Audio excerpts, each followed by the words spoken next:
Hey guys, this is my follow-up video for F-Body free mods. Today I'm going to start off with just intake mods. I think those are going to be the easiest and quickest ones I can knock out right now. They don't require a lot of tools, they're really simple, and I mean it might take you a matter of maybe a couple hours if you're really working if you want to get these things done. The first one, I already kind of touched on this before. If you have the SLP lid or if you have a factory air box, this box, you can cut out these bottom sections to get more airflow. All this does is just restrict your airflow. It's supposed to protect it from right above the radiator. A lot of guys claim that this helps horsepower. I actually don't know. I've obviously never done it. I end up running just a actual cold air, ram air setup on my car. The next mod I would say would be the mass airflow. My mass airflow is not descreened. I kept the screen on it. It does actually protect your mass airflow, like I said before, but it also helps direct your airflow into your throttle body. I'll try to post a video in the comment section. There's a couple links that actually show what it does with the screen and what it does not do with the screen. The screen actually does help direct the airflow straight through right into the throttle body, whereas if you take the screen out, the air almost doesn't know where to go, and it's like a whirlwind, and it just kind of ends up floating around different directions, where the screen actually, those honeycombs actually do direct it straight into the throttle body. I did research for days on some of these free mods because once you just screen your mass airflow, there's no going back. And I've also read a couple reviews, and I'm not saying I know everything. Everyone's got their own different, opinions. Everyone's got different data. Everyone's done different dynos and stuff. But I've also seen like the SLP mass airflows, they're descreened and they don't perform as well as the ones that do with the screen. That's just what I've read. I could be wrong.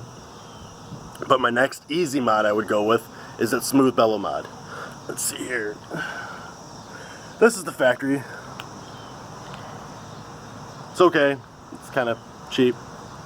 Doesn't look like it flows that great. This one is the eBay knockoff. Now, I got that because it was, 20 bucks. You can get them off eBay, you can get them off Amazon. Like I said, they're about 20, 25 bucks. The smooth bellow mod from Home Depot with the rubber, it's like I forget the correct term, but for plumbing, it's like basically that connects two PVC pipes together, and you put that, rubber ring around it. Well, you can get those and people cut them and make them fit on their intakes. That runs about $8 from what I've heard. Would I necessarily recommend doing that?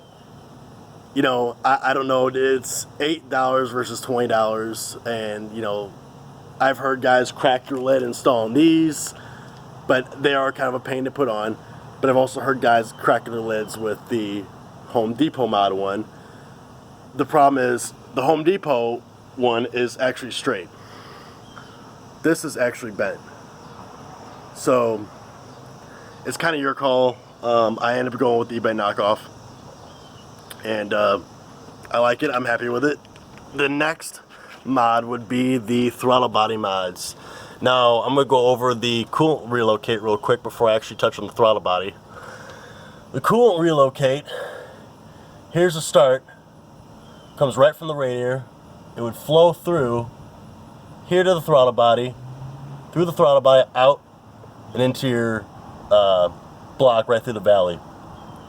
Now, I just used 5/16 line and just routed it all the way around right here, bypass the throttle body altogether. Here's the throttle body. I put vacuum caps on it to protect it. I ported all around here. Now when you're porting this, try to be careful. Take these sensors out. I took them out. They're just little Torx bits. It just takes them out. Take them out. Make sure because when you get done with this, you want to clean everything out and make sure you don't get anything in your throttle body. I poured all the way about up to here. if you get too close, you'll actually I'm causing vacuum leaks. You'll have a high idle, the car won't idle right. You know, just pretty much try to stay within this general section. And like I said, all it is you got 3 10mm bolts. Take this off. Screwdrivers to take off all your intake lines and different stuff. And then, you know, a pair of pliers for the coolant hose relocate.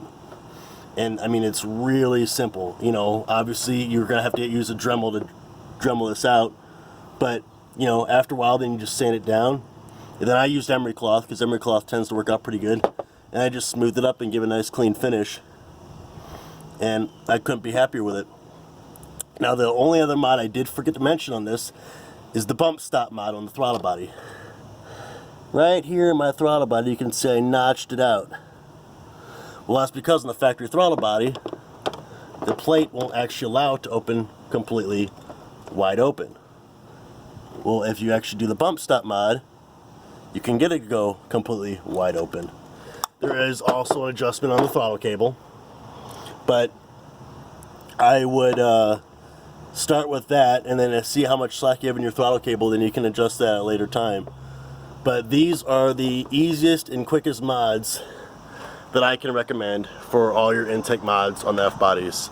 Later on I will touch on, I'm not quite sure if I'm going to go over the wire tuck mods or the auxiliary cord mod on the radio. I'll probably go over the wire tuck mods, and then I'll follow up with the auxiliary cord mods at a later time. But to start off, these are the easiest and most simple mods to do for the intake mods for the F-bodies.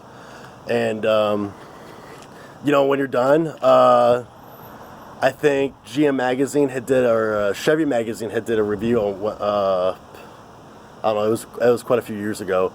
They did a free mod dyno test, and more or less they actually did mention that they descreen their mass airflow. Please do not descreen your mass airflow. I don't know if you already have.